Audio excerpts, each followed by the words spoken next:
Sabi dito mga kababayan sa balita, Marcos on China. We may have differences, all friends do. Ito yung naging payag mga kababayan ng ating Pangulong Bongbong. Bakit yung background nito? China, Chinese flag. What? Ay, Palito Gunyos, bakit hindi yung flag ng ating bansa? Yung nasa likod, yung background na ginawa ninyo, kundi yung flag mismo ng China. Parang yung ating Presidente Bongbong Marcos naging si Maudings. Ito yung mensahe ng ating Pangulong Bongbong Marcos mga kababayan doon sa Philippine China Friendship Day. Iyon ang ating Pangulong Bongbong. Talagang yun ang natura niya. Magandang leader talaga si President Bongbong. Kahit may mga ginagawa pong hindi ka nais-nais sa atin, yung bansang China, yung mga Chinese, pero hindi siya nagtatanim ng sama ng loob. Yung mga differences niya, kahit sa mga magkakaibigan, talagang nangyayari yan. Di ba? Yung importante po mga kababayan na yung leader, kalma lang. Para niya may gusto kang tumbukin, Mr. Maravillas. Wala man po. May kwan lang po, may mga na-observe tayo na mga tao na gustong maging leader ng ating bansa pero parang kulang sa kwalifikasyon po ng isang matinong leader. Yung mainitin yung ulo, hindi yan pwede sa pagiging pangulo ng ating bansa. Kailangang mahaba yung pasensya at pag-unawa. Hindi yung pikon. What? Talaga niya, Mr. Maravillas, may pinariringgan ka? May tinatamaan ba? The country's relations with China must not be defined by their innate differences, but by their similarities, anya.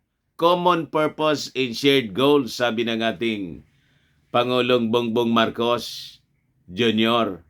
Ferdinand Romualdez Jr. I-emphasize natin na palagi yung complete name ng ating Pangulo. Kasi hindi siya magiging Bongbong Marcos kung walang Imelda Marcos. Imelda Romualdez Marcos. Tinanggal ni Inday po yung Romualdez. So ito yung payag ng ating Pangulo during the award for promoting Philippines-China Understanding or APPCU award ceremony na ginawa mga kababayan sa Manila Hotel. So sabi rito, the President said his administration would work to strengthen this relationship and make more comprehensive and strategic. Mas aayusin pa mga kababayan. Walang intensyon makipag-away, makipagbakbakan yung ating bansa. Wala tayong makukuha mga kababayan sa pakikipag-away. Kailangan makipagkaibigan lang tayo sa lahat ng bansa sa buong mundo mga kababayan. It's my firm belief, sabi po niya, that our relationship must not be defined by our innate differences. We may have such differences, all friends do. Lahat naman anyang magkakaibigan. May mga minsan hindi pagkakainintindihan. Di ba? Kaya nga nag-alboroto po na tulad ng Mayon Volcano si Inday.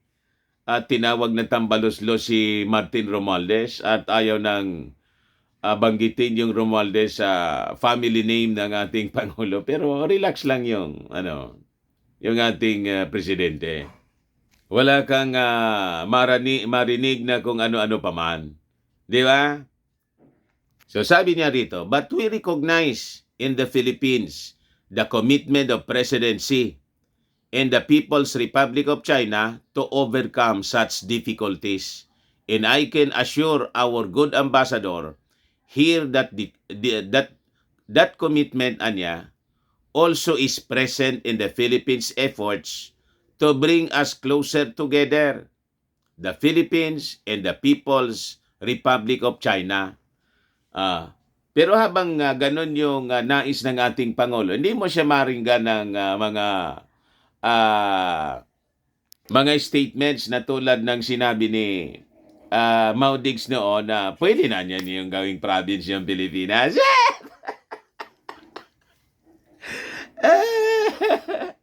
Walang ganun. Kahit sabihin nating joke lang po yon, hindi maganda. Wala eh. Ayun tuloy, yung resulta po na siguro na misunderstood mga kababayan ng mga Chinese na okay lang na sakupin na tayo.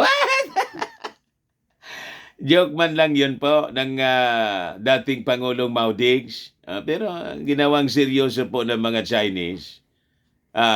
Nagpadala na ng napakaraming barko. You see? Hindi dapat ito dinadaan sa mga joke-joke. Seryoso po itong seryosong bagay. Kaya yung ating Pangulo, seryoso siya na mag-deliver ng mensahe sa China.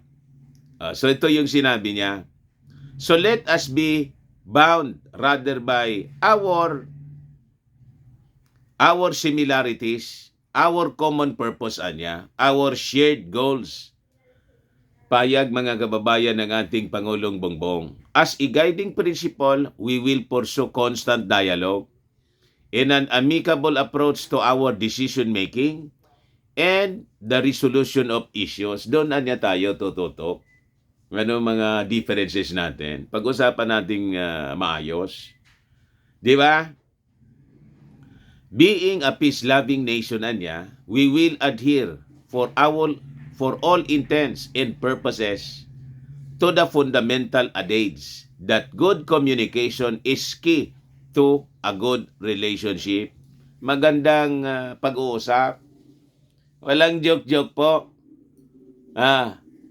Kundi magandang pag-uusap. Formal na pag-uusap mga kababayan, ika nga. So sabi rito mga kababayan, meanwhile, Marcos Jr. said, the awarding ceremony is a fitting prelude to the celebration of the 40th year of the formal establishment of the Philippines-China relations, which has been boon to Philippines' economic strength over the years. So nire-recognize ng ating Pangulo yung magandang contribution naman ng mga Chinese, the Chinese government sa ating bansa. Lalo yung sa sektor ng negosyo po. Di ba? Napakaraming mga investments din na dinala sa ating bansa yung mga Chinese. Basta't walang kamkamin yung ating mga kalupaan in our territory. Maganda yon. Huwag lang tayong pagsamantalahan. Di ba? Gayon, China has been the country's top partner in terms of total trade, ranking first as its import source and second as Philippine export destination, the chief executive said. So, nire-recognize yung magandang contribution sa ating economy ng magandang relasyon ng ating bansa with the Chinese. Noting that China and its special administrative regions are also second home to a substantial number of overseas Filipinos. Yung mga OFWs natin, napakarami sa Hong Kong nagtatrabaho po. He also appreciated the Association for Philippines-China Understandings Initiative for organizing the event and mentioned the contributions of former Presidents Gloria Macapagal Arroyo and Rodrigo Duterte to the country's development. Kita niyo gali ng ating Pangulong Bongbong, maski may mga pasaluib, ika nga, may mga pailalim na ginagawa si little girl. May dala-dalang punyal palagi ngayon siguro si little girl. At kahit na po si President Digong may mga masasamang pananalita sa ating Pangulong Bongbong Marcos. Pero tingnan ninyo, nire-recognize pa rin niya ang magandang contribution ng dalawang leader. Iyan ang leader po. Hindi tulad ni Inday, pikon. At saka mga kababayan, di man dapat siya nangingialam sa operations ng sa trabaho ng Kongreso. Nangingialam si Inday lagi sa Kongres. Bakit? Di ba? Vice President ka at saka yung trabaho ginassign sa iyo sa DepEd tapos yung Congressman ayaw mong tigilan. Si Martin Romualdez hindi man nagsasalita. Ayaw tigilan ni Inday. Anyway, mga kababayan, baka lang gusto ninyo itong itry. Firmax Firming and Lifting Cream. Pinapahid po sa mga pulses and affected area. Mainam po sa paninigas ng mga kaso-kasuan. Ito naman po, Automax Radiant Serum. Sa mukha naman yung application. Anti-aging siya. You will look 10 years younger than your age. Sa mga cancer patients naman po, baka lang gusto ninyo itong itry. Di man po siya gamot, food supplement siya. Kaya lang, gawa siya mga kababayan sa goji berry. Yung goji berry may anti-cancer properties. Ngayon, yung mga inquiries po ninyo, dumiretso na lang kayo sa aming messenger sa Facebook para masagot namin agad. Okay po? Ako po si Dante Maravillas. Bye-bye po. God bless.